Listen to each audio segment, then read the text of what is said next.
또 앞뒤에 계신 분들과도 함께 인사하십시다.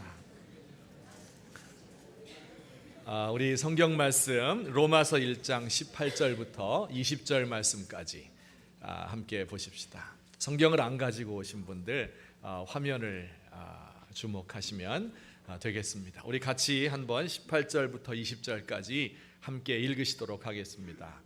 하나님의 진노가 불의로 진리를 막는 사람들의 모든 경건치 않음과 불의에 대하여 하늘로부터 나타나나니 이는 하나님을 알만한 것이 그들 속에 보임이라.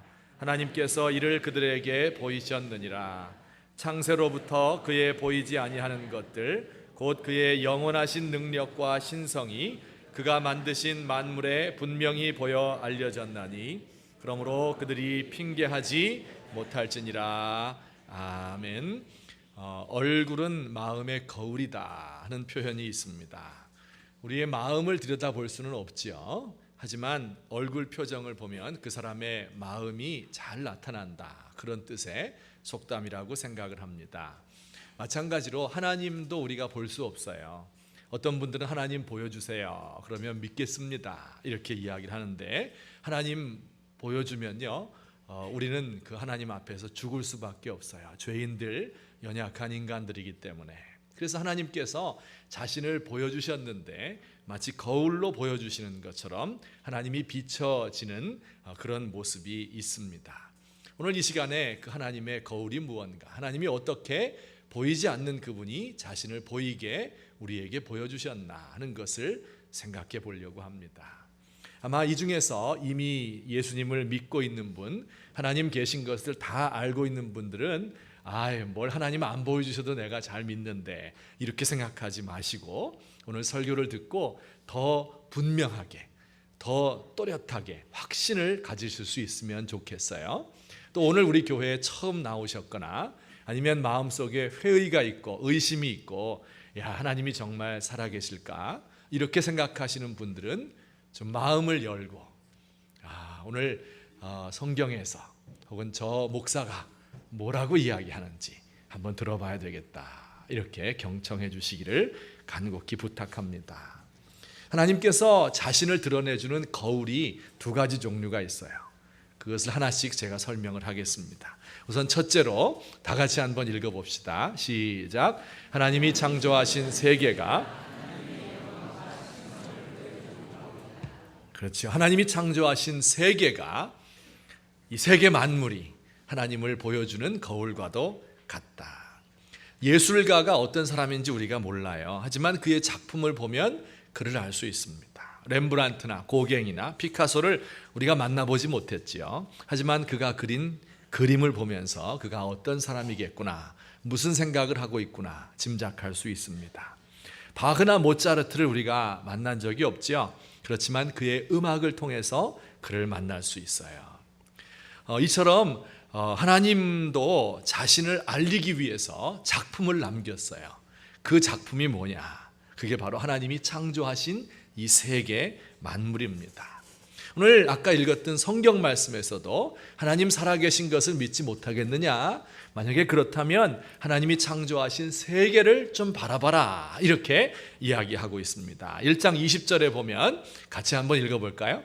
창세로부터 그의 보이지 아니하는 것들 곧 그의 영원하신 능력과 신성이 그가 만드신 만물에 분명히 보여 알려졌나니 그러므로 그들이 핑계하지 못할지니라. 정말 자연 속에서 하나님을 찾을 수 있을까요?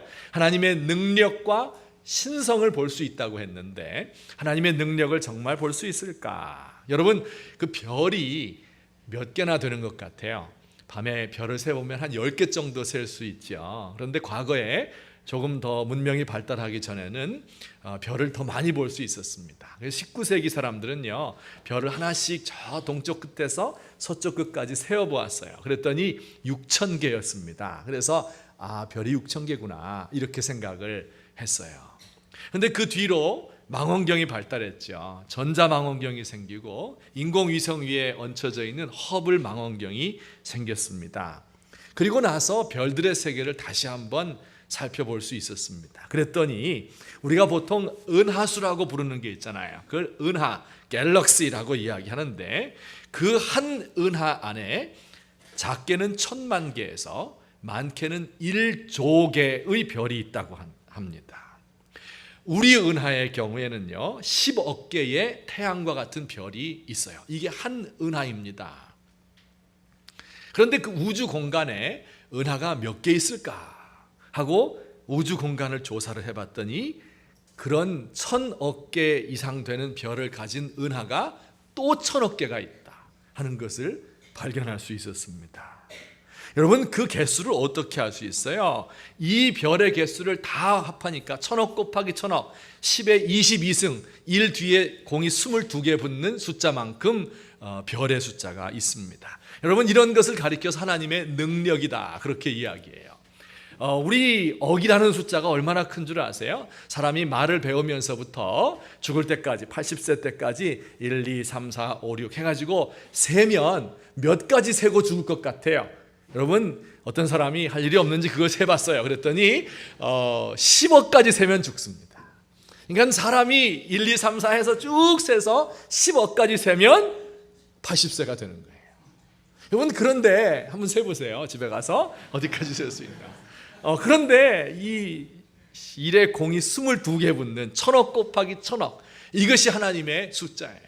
천문학적인 숫자지요. 하나님께서 그 모든 별들의 이름을 다 알고 계신다.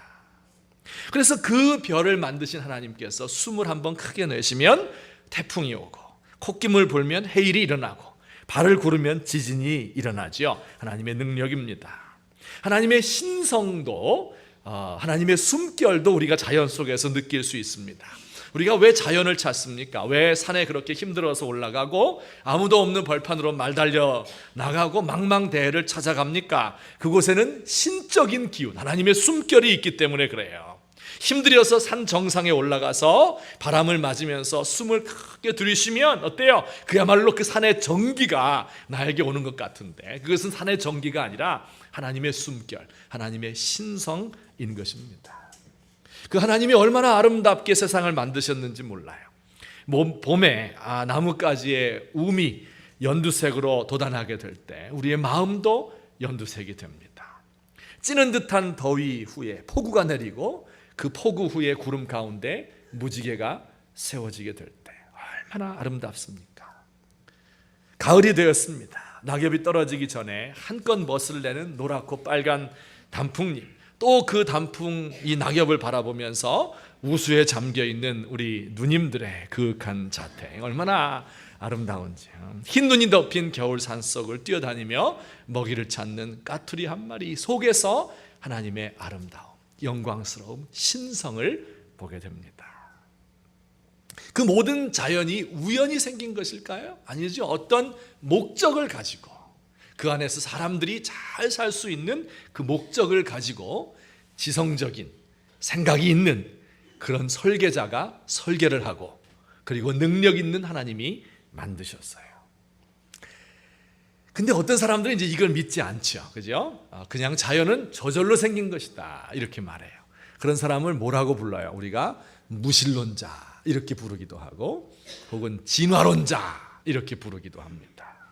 그 사람들은 말하기를 자연에는 아무런 목적이 없다. 아름다움도 없고 우연히 생긴 것일 뿐이다.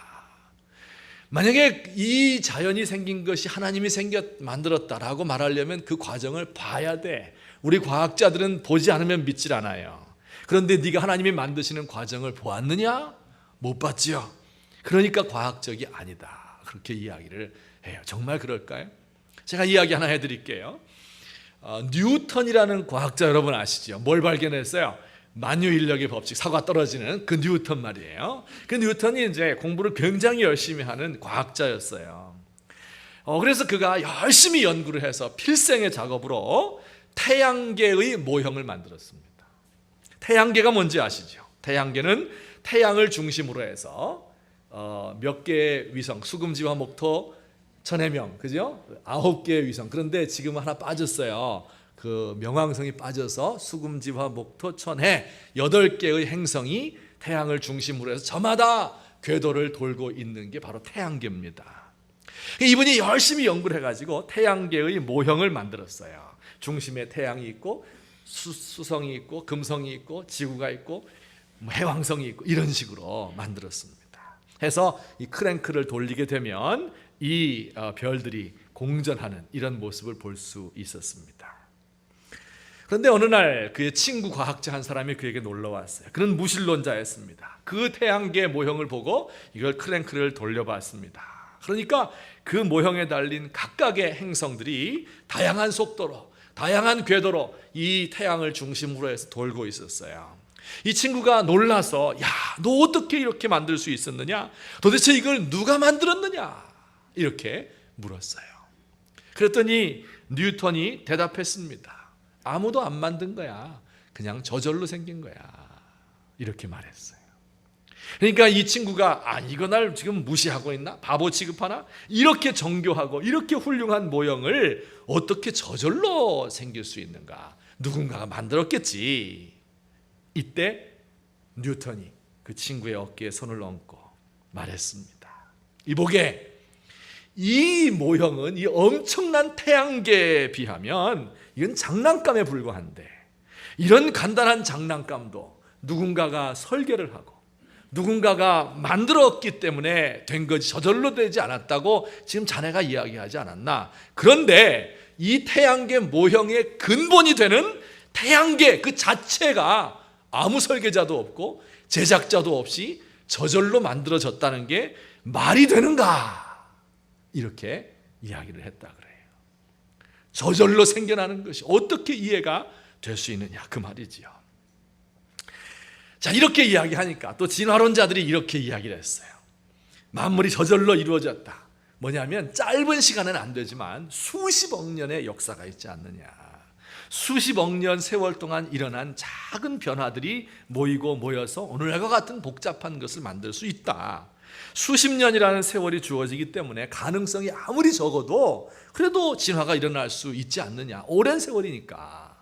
이렇게 반론을 제기해요. 그러면서 그들이 말했어요. 만약에 100만 마리의 원숭이가 100만 개의 타자기를 100만 년 동안 두들기다 보면 그 원숭이들이 세익스피어의 희곡을 복사해낼 수 있지 않겠는가. 막 치다 보면 나오는데 그런데 이것을 수십억 년 치다 보니까 그렇게 될 수 있지 않겠는가.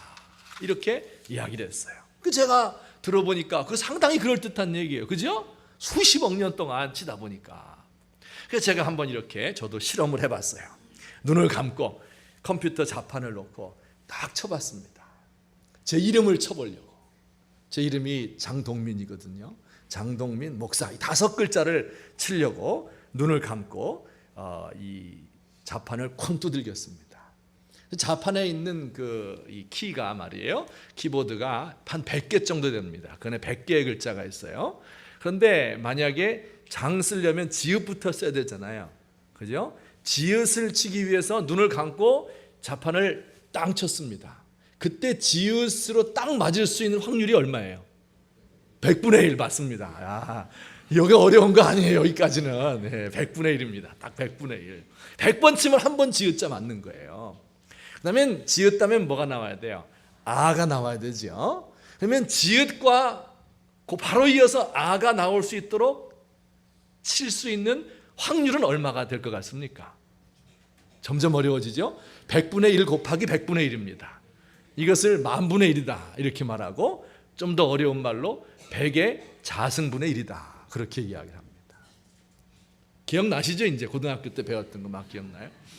그런데 2글자 그런데 이걸 만약에 14번 쳐야 장동민 목사가 돼요. 그죠?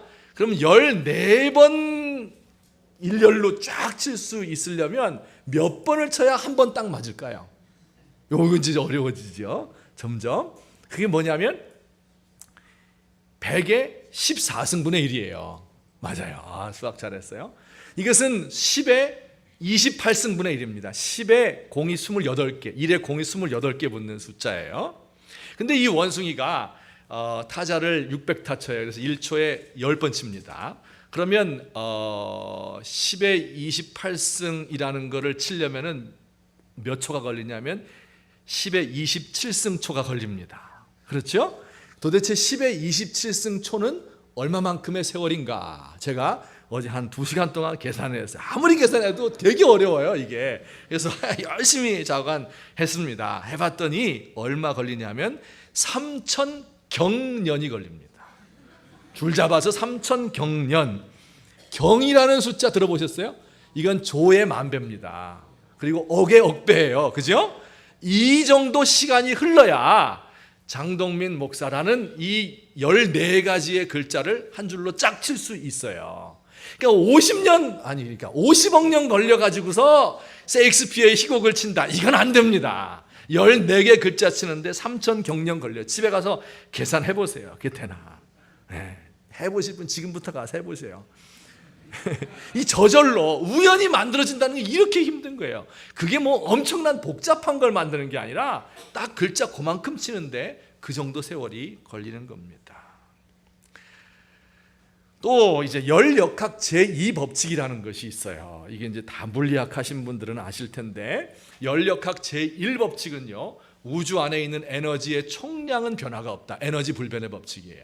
제2법칙은 바로 저겁니다. 여러분 읽어보세요. 우주 안에 있는 에너지의 총량에는 변화가 없지만 질서 있는 상태에서 무질서한 상태로 움직인다.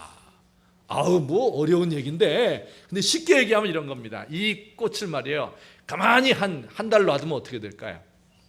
가만히 놔두면 스르르 쓰러져서 먼지가 돼요.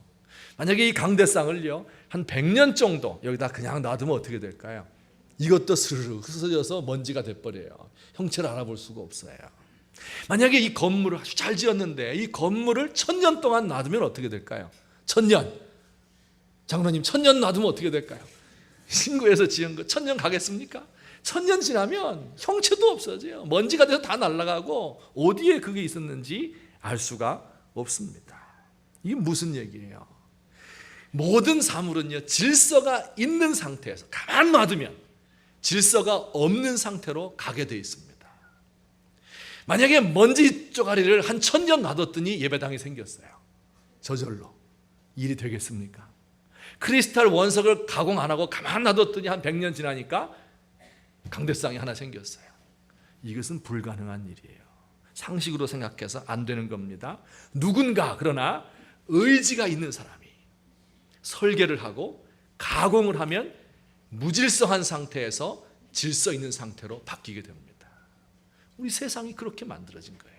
무질서한 혼돈 상태에서 질서 있는 상태로 바꾼 것은 설계자가 있고 가공한 사람, 제작자가 있기 때문에 비로소 가능하게 되는 것입니다. 저절로 생긴다. 이것은 과학적으로도 불가능해요. 근데 이 과학자들이 말이에요, 이런 걸 알고 있을까 모르고 있을까요? 알지요. 왜 모르겠어요? 저같이 이런 사람도 아는데, 아주 자명한 진리인데 왜 이것을 거스르면서 진화론이 맞다고 주장하는 것일까?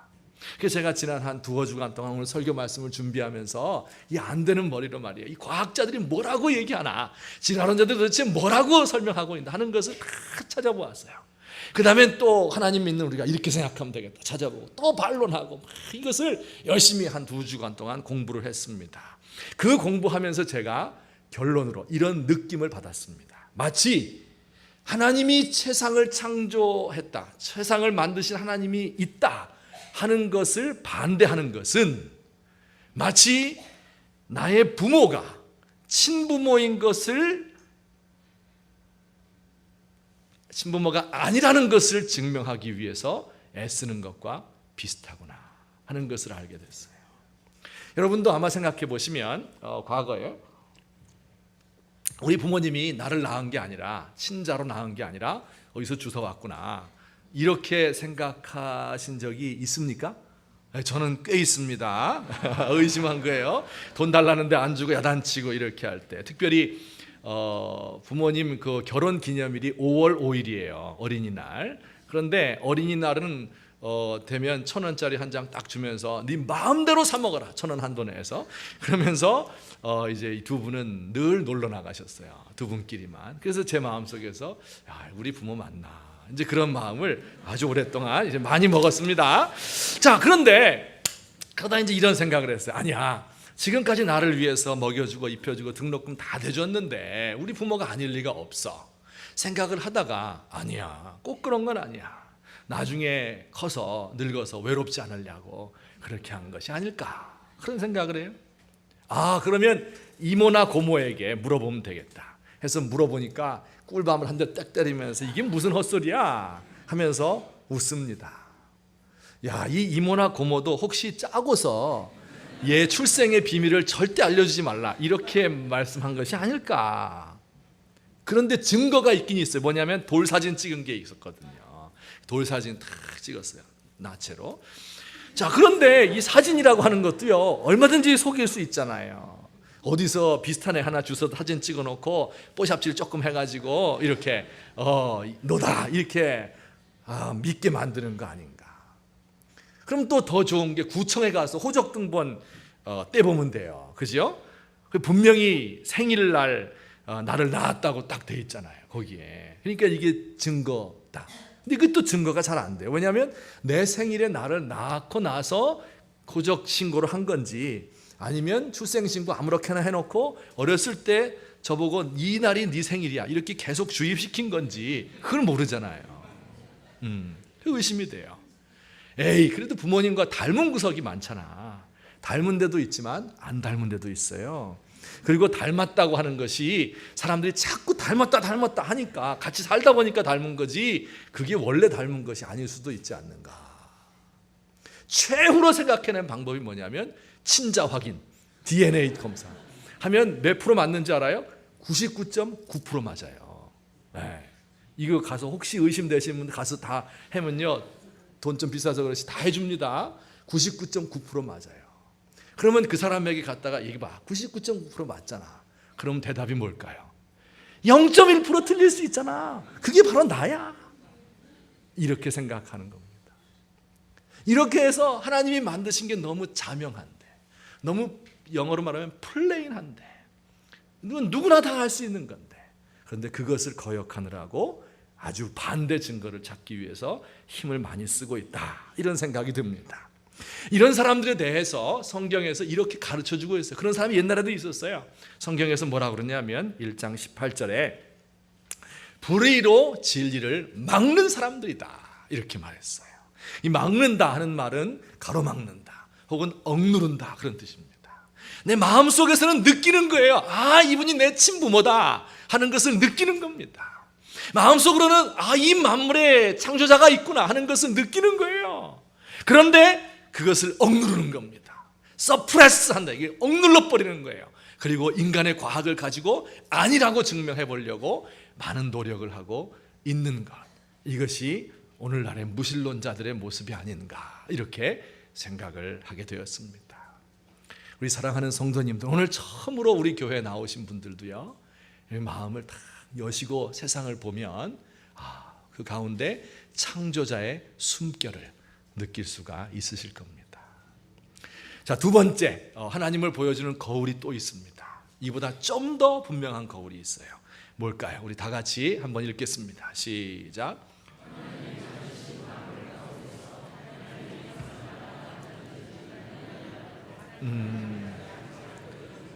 하나님이 자기의 작품을 통해서 뭔가 드러내시는데 그 작품 중에 최고의 걸작품이 뭘까요?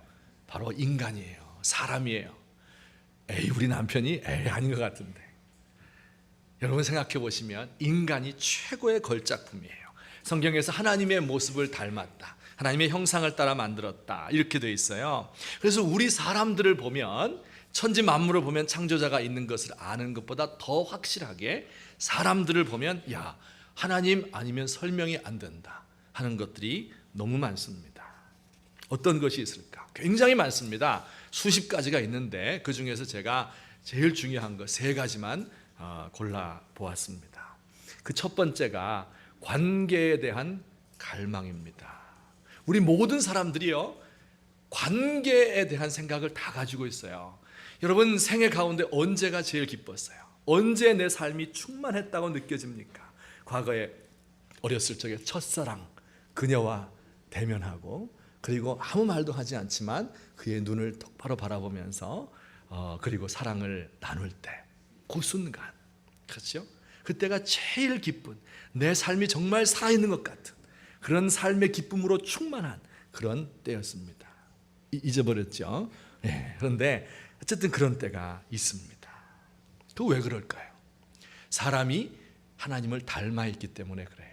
하나님도 원래 삼위일체 하나님, 성부, 성자, 성령님이 관계하며 사랑하는 관계에 있었거든요. 그리고 사람을 만들어서 사람과 하나님이 관계하기를 원했던 거예요. 사랑을 나누길 원했던 거예요. 사람이 그 하나님을 닮았기 때문에 그렇게 관계가 중요한 겁니다.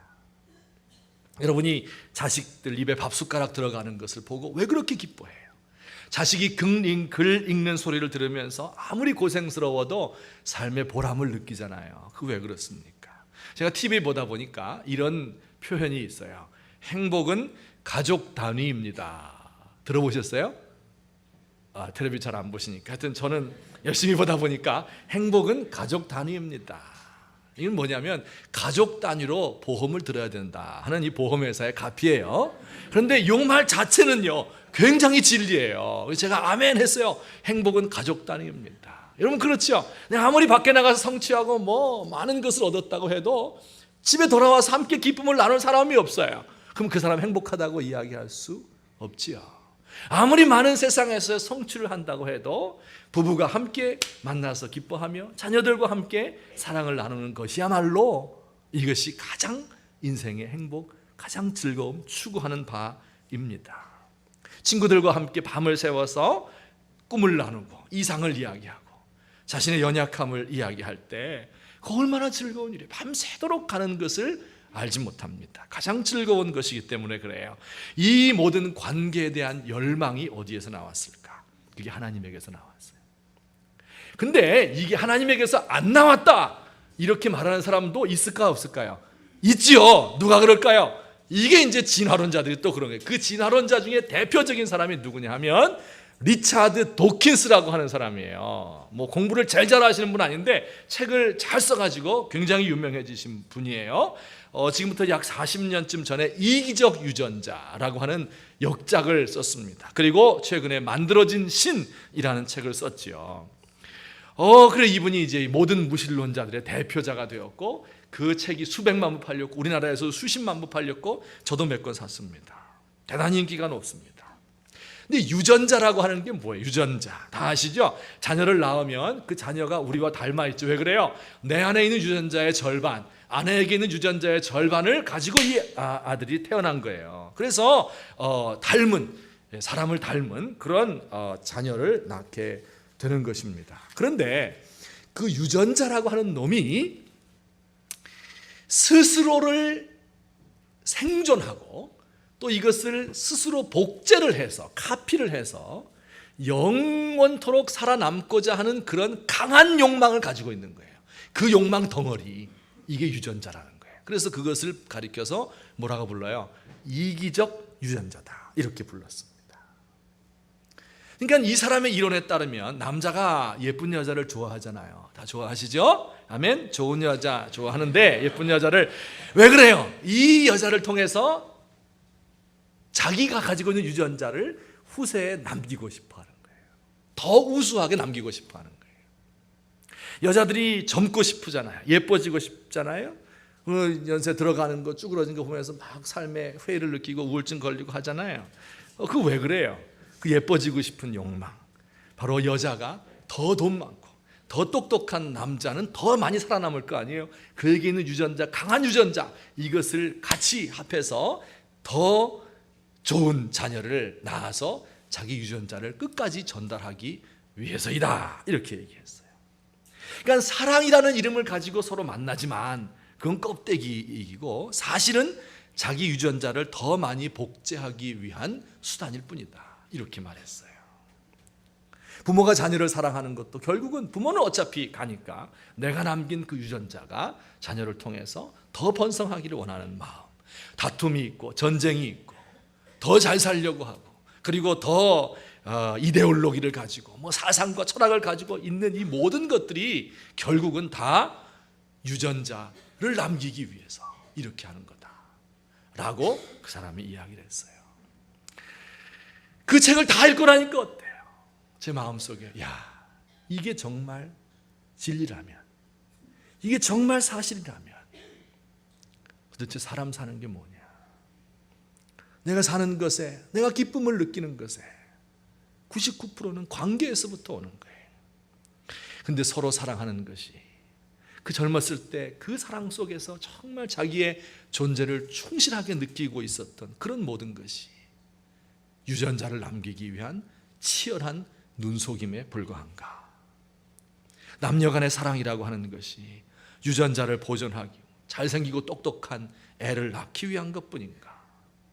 자녀를 위해서 그들을 보면서 갈망을 하고 기대를 하고 긍지를, 보람을 느끼고 기쁨 느끼고, 그래서 모든 것을 아낌없이 희생하는 이 모든 부모의 마음이 단지 동물적인 본능인가?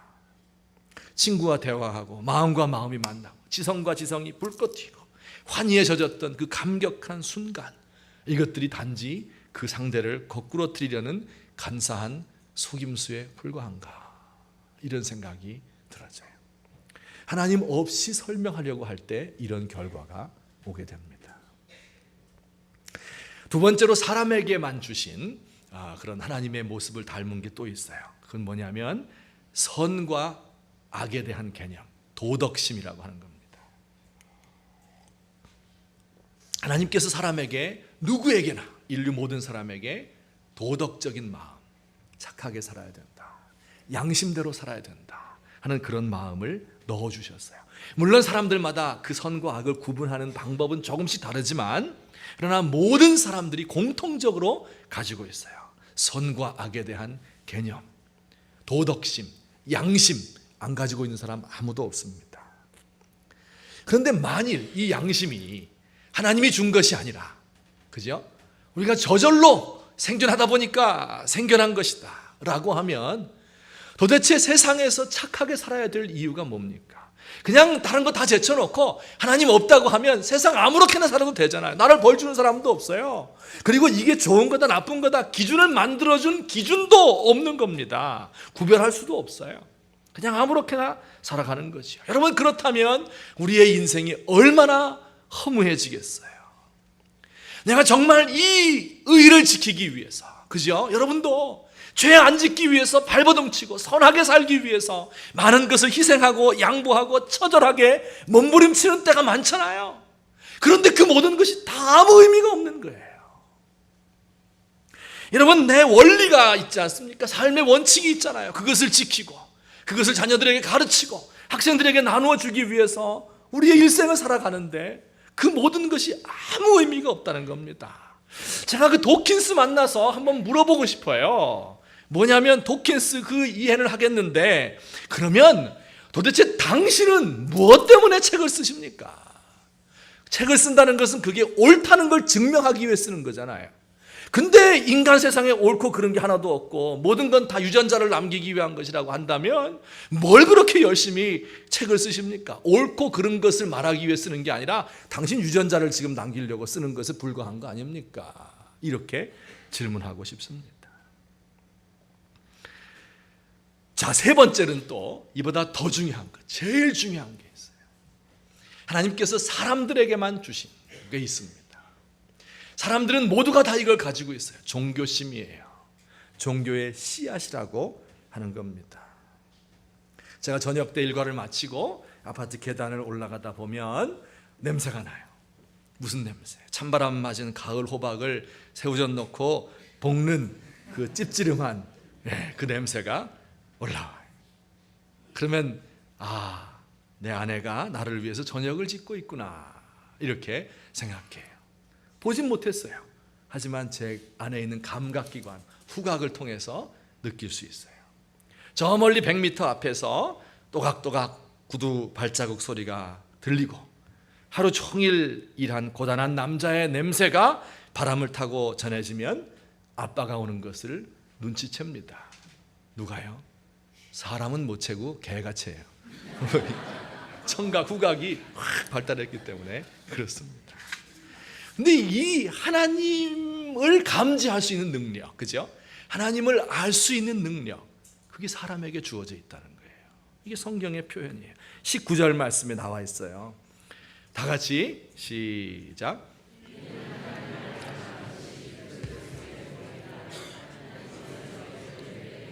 하나님을 아는 그 마음이 모든 인류에게 주어져 있다는 겁니다. 하나님께서 살아계시고, 그렇죠? 그리고 그분을 사모해야 되고 그분과 함께 살아야 된다 하는 그 종교심, 그 마음이 모든 인류에게 다 있어요. 모든 인류가 그 하나님을 향한 감각기관들을 다 가지고 있는 겁니다. 하나님이 주셨어요. 어떻게 주셨어요? 전도서 성경 다른 곳에 보면 이렇게 되어 있어요. 하나님이 모든 것을 지으시되 때를 따라 아름답게 하셨습니다. 이거는 첫 번째 거였죠. 아까 첫 번째 거울이었습니다. 두 번째 거울은 뭐예요? 사람에게 영원을 사모하는 마음을 주셨습니다. 저와 여러분 모두는요, 이 땅에서 먹을 거 잘 먹고 잘 입고 행복하게 살아가면 그게 행복의 끝인 줄 알아요? 아닙니다. 다 갈망이 있는 거예요. 무슨 갈망? 영원에 대한 갈망. 나 죽으면 어떻게 될까?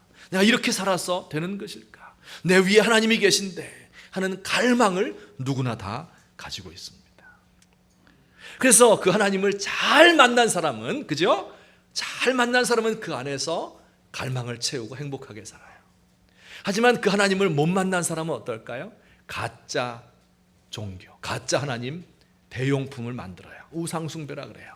그 우상숭배에 대해서는 제가 다음 주에 자세히 말씀드릴 테니까 오늘 나오신 분 다음 주에 또 나오셔야 되겠죠?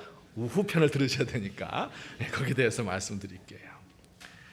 사람들은요 가짜를 자꾸 만들어요. 근데 이런 가짜도 만들었어요. 뭐냐면 옛날에 공산주의자들이요, 이 신을 없애는 대표적인 사람이에요. 종교는 뭐예요? 인민의 뭐예요? 아편이다. 그래서 다 박멸해 버렸습니다. 그래놓고 1961년에 흐루시초프 공산당 서기장이 이렇게 말했어요. 동무들이여, 공산주의는 신성합니다. 다 신을 죽여놓고 자기가 신의 자리에 올라간 거예요. 그의 후계자인 브레즈네프는요, 레닌의 생애나 활동, 그 이름과 관계된 모든 것이 신성하다. 그 수천 개의 동상을 전국에 세웠어요. 붉은 광장에 레닌의 시신을 전시했습니다. 하나님을 폐위시킨 사람이 그 종교성을 채울 길이 없어서 이런 가짜 이데올로기로 막 세워놓는 거예요. 얼마 전에 그 김정일이 후계자로 김정은을 딱 지목하고 함께 군을 사열하는 이런 장면을 우리가 전 세계 TV 생중계되어서 그것을 보았습니다. 그때 제가 주의 깊게 본 것은 그것을, 그 사람들을 바라보고 있는 북한 주민들의 표정을 좀 보았어요. 여러분이 보시기에 어땠어요? 사람들이 에이, 저것들 그냥 우리 다 굶어 죽게 놓고 또 세습한다고 3대 걸쳐서 뭐 하는 짓이 하면서 안 하면 죽으니까 에이, 이렇게 합니까? 그렇게 했어요? 어떻게 했어요? 이건 뭐 부흥회 가서 은혜 받는 거는 저리 가라요. 여러분 그렇게 은혜 받으면 진짜 좋겠어요. 막 눈물을 철철철 흘리면서 막 우리 위대하신 동지, 우리 친애하는 동지께서 이제 이 3대에 말이야 이 놀라우신 위협을 이루십니다. 너무 감격해가지고 막 신이 돼버렸어. 신이 가짜를 막 그렇게 만들어 놓는 거예요. 자본주의에는 신이 없는 줄 알아요? 여성의 미, 이게 신이에요. 그래가지고 막 이 텔레비 보면 말이에요, 이영애라든지 고현정이라든지 연세점 있지만 이런 배우들은 막 여신과 같다. 여신. 스포츠 스타들이 신이 됐어요. 마이클 조단이라는 농구 선수 있잖아요. 이분이 광고 모델료로 한 해 동안 받는 액수가 얼마인 줄 알아요? 이 전에 역대 미국 대통령의 수입 전부의 2배입니다. 이걸 1년 동안 받았어요. 나이키 광고 나왔잖아요. 나이키 에어 광고 나왔는데 그 모델료가 얼마인가 하면 말레이시아에서 전국에서 나이키 신발을 만드는 노동자의 총 임금보다 더 많이 받았어요. 여러분, 이 스포츠 스타들을 이렇게 오늘날 신으로 섬기는 거예요. 이거 왜 그래요? 우상숭배입니다. 마음속에 무언가 섬겨야 되거든, 종교성이 있어서. 근데 진짜 하나님 못 만나니까 엉뚱한 것들을 하나님으로 만나서 섬기고 있습니다. 이제 결론적으로 제가 오늘 설교를 맺으려고 합니다. 혹시 우리 가운데서 처음 오신 분들이 있죠. 예수 믿지 않는 분들. 또 믿다가 에이, 이거 아닌 것 같아. 하나님 없는 것 같아. 이렇게 하면서 교회 안 나오신 분들도 있을 겁니다. 또 오늘 처음으로 우리 교회에 오신 분들도 있을 거예요. 제가 부탁합니다. 이 사람처럼 되지 않았으면 좋겠어요. 누구요? 불의로 진리를 가로막는 사람들. 속에는 느낌이 있어요. 하나님이 계시다. 하나님이 나에게 종교의 씨앗을 심어주셨기 때문에 하나님을 향한 감각기관이 내게 있는 거예요. 열려 있는 거예요. 내게 도덕감이 있죠. 이렇게 하면 잘 살아야 되겠다. 그런 마음이 있죠. 관계에 대한 열망이 있죠. 이런 다 어디서 나온 거예요? 하나님에게서부터밖에 안 나온 겁니다.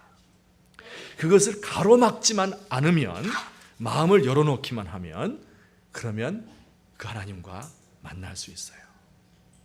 물론 지금 제가 이렇게 몇 마디 이야기해서 그럼 내가 하나님께 헌신하겠습니다, 이렇게는 잘 안 되실 겁니다. 하지만 반대로 한번 생각해 보세요. 하나님 없는 세상이 어떨까 생각해 보시면 아무 목적도 없어요. 무의미해요. 선악의 개념도 없어요. 사랑이라고 하는 것은 애 낳아서 키우기 위한, 유전자 전달하기 위한 방편밖에 아무것도 아니에요. 이게 하나님 없다고 할 때의 삶입니다. 하나님 있다고 할 때의 삶도 이상해요. 내가 지금까지 하나님 만난 적도 없는데 갑자기 누군가 나타나서 아버지라 그래봐, 이상하잖아요. 그런데 하나님 없는 삶은 더 이상합니다. 부탁하는데요, 여러분 중에서 아직 하나님을 마음속에 모시지 못한 분들, 오늘 이 말씀을 들으면서 그냥 감각기관을 열어놓으세요. 하나님이 계시다. 내 느낌에 충실한 겁니다.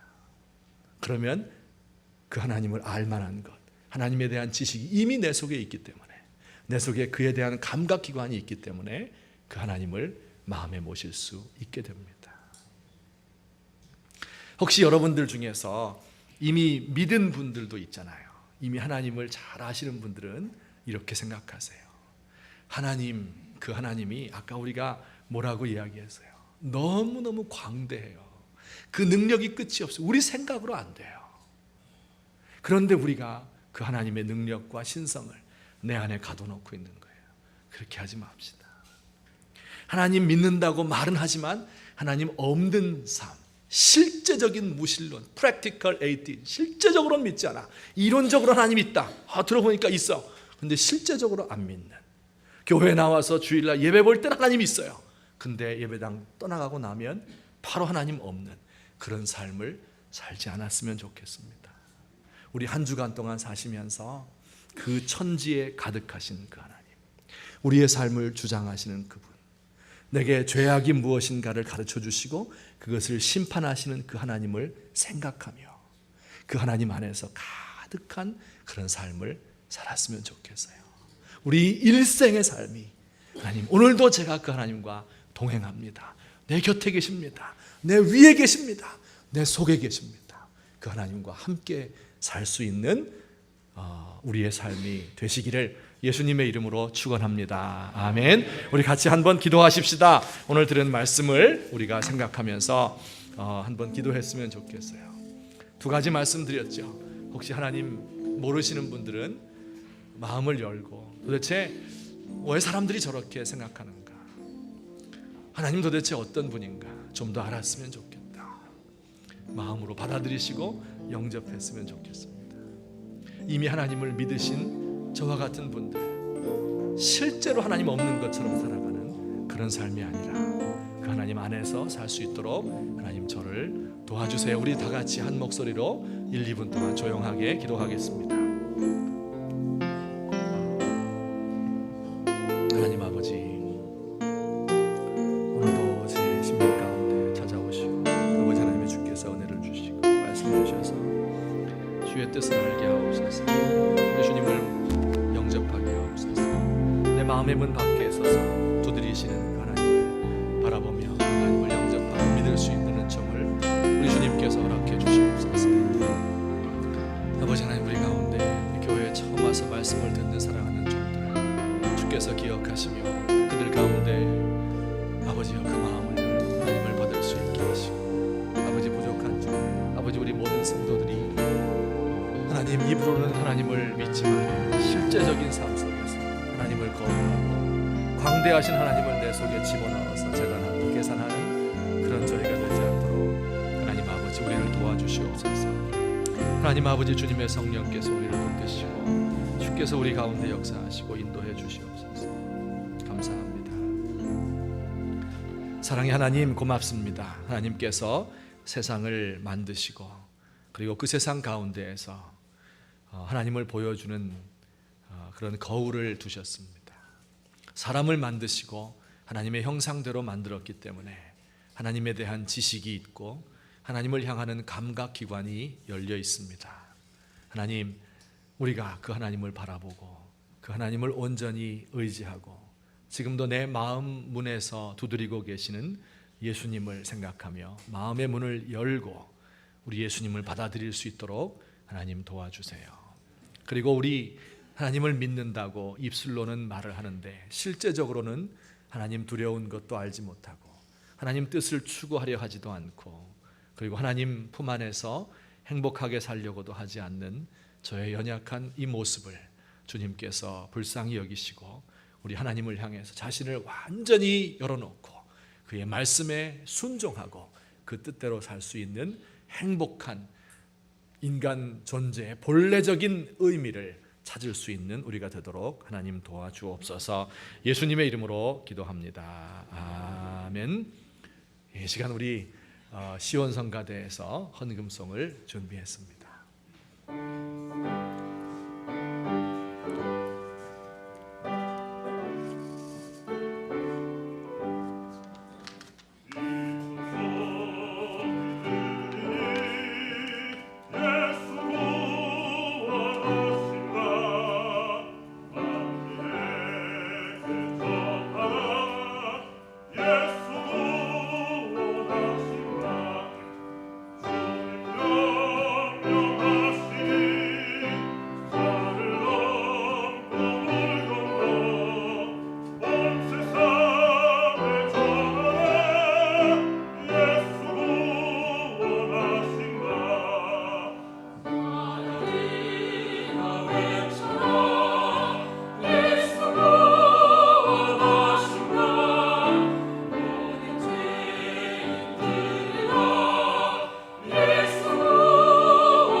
아멘. 감사합니다. 우리 다 함께 일어나셔서 찬송 79장 우리 1절과 4절을 부르시며 우리 예배를 폐하도록 하겠습니다. 가사를 생각하시면서 찬송가 79장 부르십니다.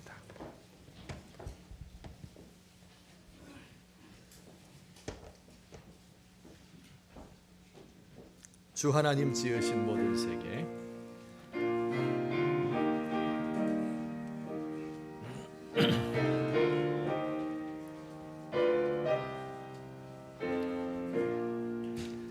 주 하나님 지으신 모든 세계 내 마음속에 그리어볼 때 하늘의 별 울려 퍼지는 뇌성 주님의 권능 우주에 찼네.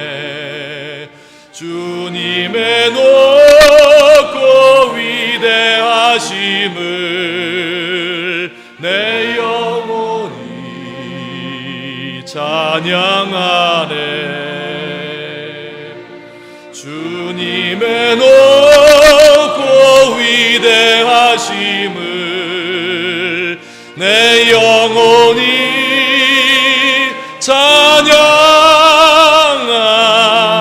내 주 예수 세상에 다시 올 때, 내 주 예수 세상에 다시 올 때, 저 천국으로 날 인도하리.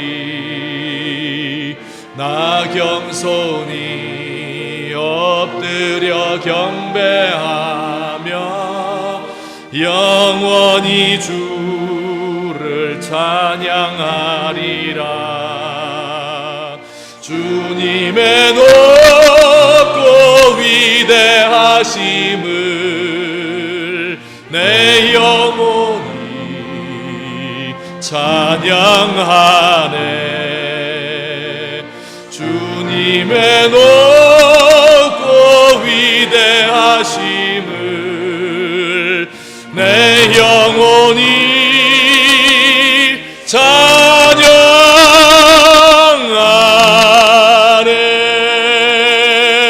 찬양하네.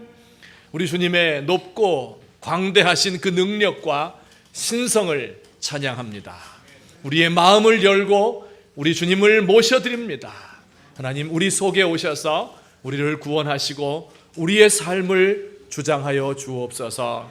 우리 가운데 모든 시험과 걱정과 염려와 괴로움, 우리 하나님 모두 십자가 뒤에 감추어 주시고 주 안에서 행복과 기쁨이 넘치는 삶을 살도록 우리를 도우시옵소서. 오늘도 주 앞에 예물 드린 주의 사랑하는 백성들, 주께서 큰 은혜로 날마다 더하여 주시옵소서. 이제는 우리 주 예수 그리스도의 은혜와 하나님 아버지의 사랑과 성령님의 교통하심이 오늘 우리 주님 앞에 나와서 경배 찬양하며 주님을 향해서 우리의 마음을 여는 주의 사랑하는 백성들 머리 위에 지금부터 영원토록 함께 계실지어다. 아멘.